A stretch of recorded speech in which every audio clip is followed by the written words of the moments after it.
There's a portrait hanging in Vienna, a king, his face is wrong. Not wrong in the way a painting might be distorted by time or poor craftsmanship. Wrong in the way that makes you look away. His jaw juts forward like a drawer left open. His lower lip droops, thick and swollen, unable to close over teeth that never should have grown that way. His eyes are dull, unfocused, as if he's looking through you into some vast emptiness behind the canvas. This is Charles II of Spain, the last of his line, and when he died in 1700, childless and broken, he took with him one of the most powerful dynasties Europe had ever seen. But here's what they don't tell you in history class. Charles wasn't an anomaly. He wasn't some cruel twist of fate. He was the inevitable conclusion of a 200-year experiment in bloodline purity, an experiment his family designed, executed, and refused to abandon even as it destroyed them from the inside out. The House of Habsburg didn't just rule Europe, they owned it.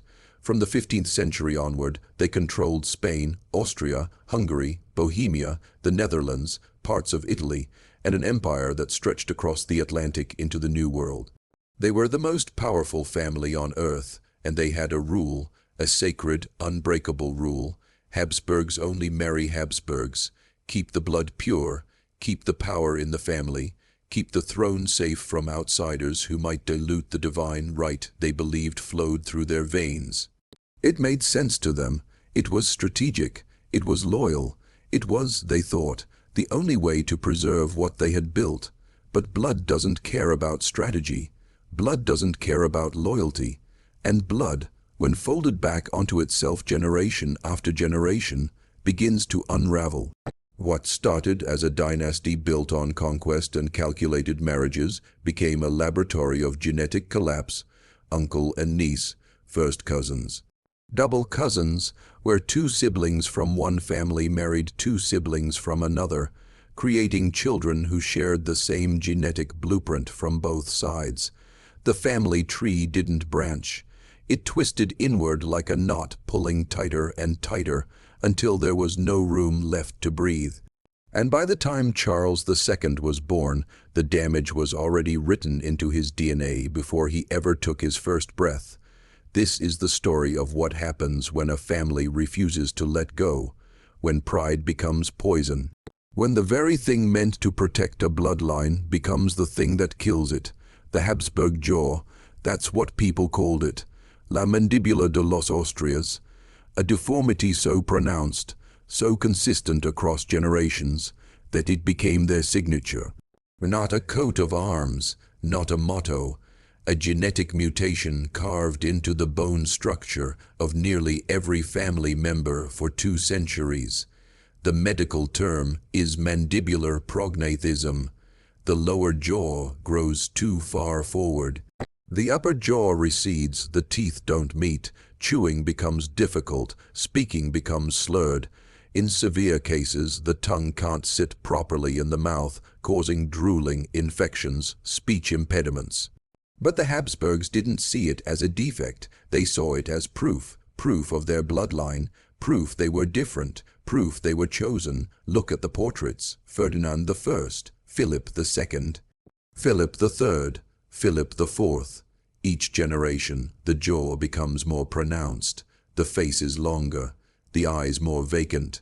It's like watching a slow-motion collapse frozen in oil paint. And these weren't just cosmetic issues. These were warning signs, genetic red flags screaming that something was fundamentally wrong. But royalty doesn't listen to warning signs. Royalty doubles down, because here's the thing, the Habsburgs weren't ignorant. They had physicians, they had advisors. They knew that marrying within the family carried risks, but they also knew that marrying outside the family meant losing control. It meant splitting power. It meant trusting someone who didn't share the blood. And in a world where succession wars could topple kingdoms overnight, trust was more dangerous than deformity, so they made a calculation. They chose power over health. They chose control over survival. And they told themselves it would be fine. that their lineage was strong enough to withstand it, that God himself had blessed their union and would protect them from consequence. They were wrong. By the time the Spanish branch of the family reached its final generation, the genetic damage was catastrophic. Charles II wasn't just born with the Habsburg jaw. He was born with a body that barely functioned. His tongue was so large he couldn't speak clearly until he was 4 years old. He didn't walk until he was 8. He suffered from seizures, digestive problems, constant infections. His body was in a perpetual state of breaking down. And yet, he was king, the most powerful throne in Europe occupied by a man who could barely sit upright, because that's what the bloodline demanded, that's what centuries of inbreeding had created, a king who was less a ruler and more a living monument to his family's refusal to adapt.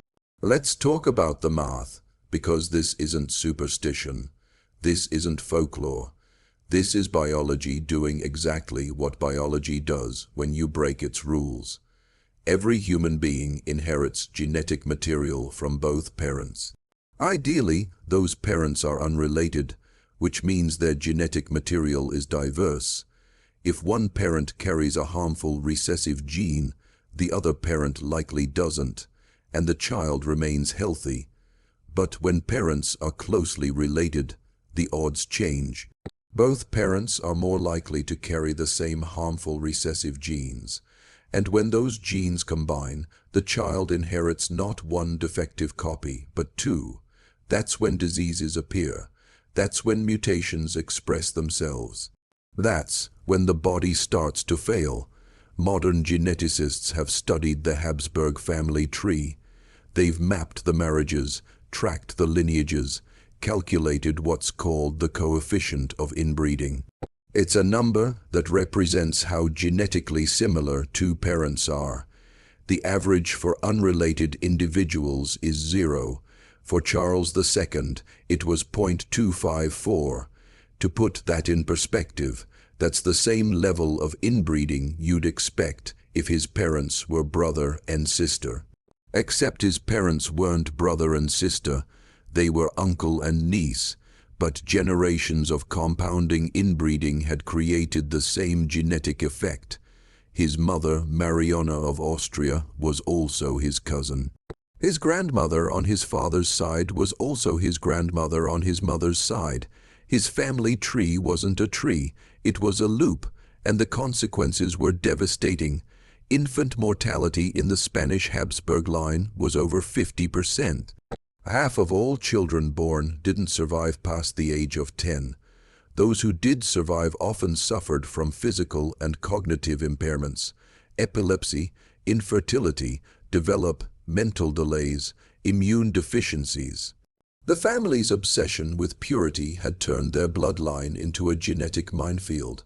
Every birth was a gamble, every child a potential tragedy, but they kept going, because stopping would mean admitting failure. It would mean acknowledging that their entire philosophy, their entire identity, was built on a foundation that was killing them, and powerful families don't admit failure, they don't pivot, they don't adapt. They hold the course until the ship goes down, and that's exactly what the Habsburgs did. They watched their children die. They watched their heirs grow weaker with each generation, and they married each other anyway. Because the alternative, marrying outside the family, was unthinkable. It was a betrayal. It was the end of everything they believed in, so instead they chose the slower death, the one that let them keep their pride intact even as their bodies fell apart. Charles II was married twice. Both times the goal was the same: produce an heir, save the dynasty, give Spain a future king who could carry the Habsburg name forward. His first wife was Marie-Louise of Orleans, a French princess. She was young, healthy, beautiful, everything Charles was not. The marriage was a disaster from the start. Charles was impotent, not just sexually dysfunctional, but physically incapable of producing children. His physicians documented it, his advisors whispered about it, the court knew. After 10 years of marriage, Marie-Louise had not conceived a single time. She died in 1689 under suspicious circumstances. Some said poison, some said illness, but the truth was simpler and sadder. She died childless, trapped in a marriage to a man whose body had been destroyed before he was born. His second wife was Maria Anna of Neuburg, a German princess. She was brought in with the same mission, produce an heir, but the outcome was the same: no children, no pregnancy, nothing. Charles's body simply couldn't do what it was designed to do, and by this point it wasn't just about fertility. Charles was deteriorating rapidly. His seizures were getting worse. His speech was nearly incomprehensible. He suffered from hallucinations, paranoia, sudden fits of rage followed by hours of catatonic stillness. He believed he was cursed. He believed witches were tormenting him. He demanded exorcisms. He consulted sorcerers. He had the tombs of his ancestors opened and their bodies examined, looking for signs of black magic that might explain why his bloodline was dying. But there was no curse. There was no witch. There was only genetics. There was only the inevitable result of a family that had spent 2 centuries marrying itself. And as Charles's health collapsed, so did Spain. The kingdom that had once ruled half the world was crumbling. Wars were lost. Territories were surrendered. The economy was in freefall. And at the center of it all was a king who couldn't walk without assistance, couldn't speak without slurring, couldn't think clearly enough to make decisions. His advisors ran the country while he sat in his chambers, surrounded by religious icons and holy relics, praying for a miracle that would never come. On November 1st, 1700, Charles II died. He was 38 years old. He left no children, no heir, no future. The Spanish Habsburg line ended with him, and the moment he took his last breath, Europe erupted into war, the War of the Spanish Succession. 14 years of bloodshed, as foreign powers fought over who would claim the throne. Charles had left empty, hundreds of thousands dead, entire cities destroyed, all because a family had been so obsessed with keeping their blood pure that they forgot what blood is actually for. It's not for preserving, it's for surviving, and survival requires change. It requires new genetic material. It requires letting go of control and trusting that the future might be different from the past. The Habsburgs couldn't do that, and so they died. Here's the part that keeps me awake at night. They knew, not in the scientific language we use today, but they knew. There are letters, documents, court records where physicians and advisors warned the family about the dangers of close intermarriage. They saw the pattern. They watched children born with deformities develop mental issues, early deaths. They saw the Habsburg jaw becoming more pronounced with each generation. They saw fertility rates dropping, infant mortality rising, kings and queens who couldn't produce healthy heirs, and they kept doing it anyway. In 1525, a papal dispensation was required for Ferdinand I to marry his cousin. The Church raised objections, not on moral grounds, but on practical ones. They understood, even then, that close blood relations produced weak offspring. But the Habsburgs pushed through. They lobbied, they negotiated, they got their dispensation, and that set the precedent. Every generation after that followed the same pattern: marry close, keep the blood pure. Ignore the warnings, because power, once consolidated, becomes its own justification. It doesn't matter if the strategy is failing. It doesn't matter if the evidence is overwhelming. What matters is maintaining control. What matters is not being the generation that breaks tradition. What matters is preserving the image of strength, even as the foundation crumbles beneath you. And there's something deeply human about that. Something tragic and recognizable. We see it in families today, not in royal bloodlines, but in cycles of dysfunction that repeat across generations. Patterns of behavior that everyone can see except the people trapped inside them. The refusal to acknowledge problems because acknowledging them means admitting failure. The doubling down on strategies that stopped working decades ago because changing course feels like betrayal.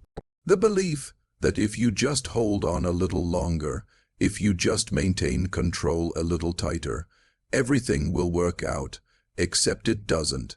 It never does. If you're still watching, you're already braver than most. Tell us in the comments, what would you have done if this was your bloodline? Would you have been the one to break the cycle?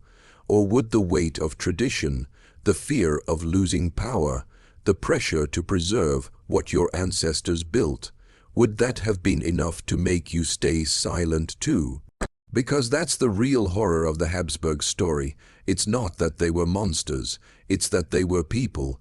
People who made rational decisions based on the world they lived in. People who prioritized short-term stability over long-term survival. People who convinced themselves that the costs were worth it, right up until the moment those costs became impossible to ignore. And by then, it was too late. The damage was done. The bloodline was finished. And all that remained were portraits of broken faces staring out from museum walls, silent testimony to what happens when a family can't let go. The Austrian branch of the Habsburgs survived. They learned.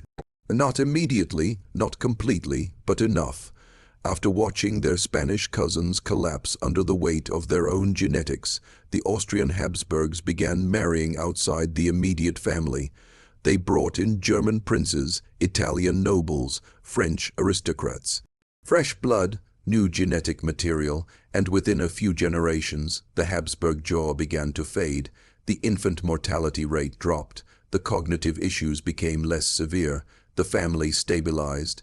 They would continue to rule Austria until 1918, when the empire finally dissolved after World War I. But they survived because they adapted, because they were willing to let go of the purity that had defined them for so long.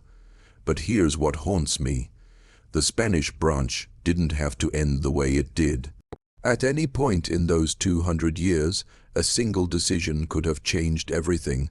One king could have married outside the family. One queen could have refused to wed her uncle. One advisor could have been heard instead of silenced. One generation could have looked at the suffering around them and said, enough, this stops here, we're going to try something different, and the entire trajectory would have shifted. Charles II might never have been born. Or if he had been born, he might have been healthy. Spain might have remained a superpower. The War of the Spanish Succession might never have happened. Thousands of lives might have been saved.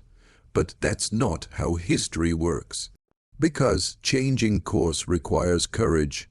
It requires someone willing to be unpopular, someone willing to be called a traitor, a coward, a breaker of tradition, someone willing to risk everything they have for a future they'll never see.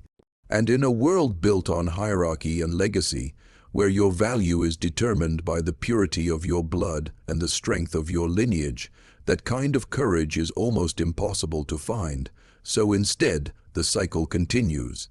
Generation after generation, each one inheriting the consequences of the choices made before them, each one passing those consequences down to the next, until the weight becomes unbearable and the whole structure collapses. And that's not just a story about the Habsburgs, that's a story about power, about institutions, about systems that prioritize their own survival over the well-being of the people trapped inside them, about the terrible inertia of tradition and the way it crushes anyone who tries to step outside its boundaries. The Habsburgs were extreme, yes. Their inbreeding was clinical, documented, catastrophic.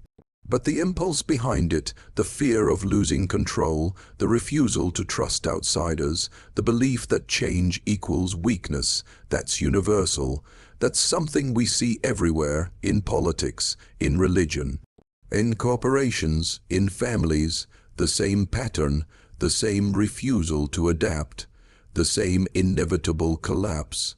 There's a final portrait I want you to think about. It's not in a museum. It's not hanging in Vienna or Madrid.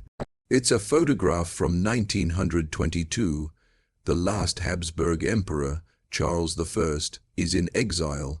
He's been deposed, stripped of power, living in poverty on the island of Madeira. He's only 34 years old, but he looks older. Worn down, defeated, he'll die a few months later from pneumonia, far from home, far from the empire his family had ruled for 600 years. And in that photograph, you can still see it, faint but unmistakable. The Habsburg jaw, the genetic signature that defined his family for centuries, still there, still mocking him as one of them, even at the very end. The Habsburgs believed their bloodline made them special. They believed it set them apart, elevated them, gave them the right to rule, and in a way they were right. Their bloodline did make them special. It made them one of the most powerful families in human history.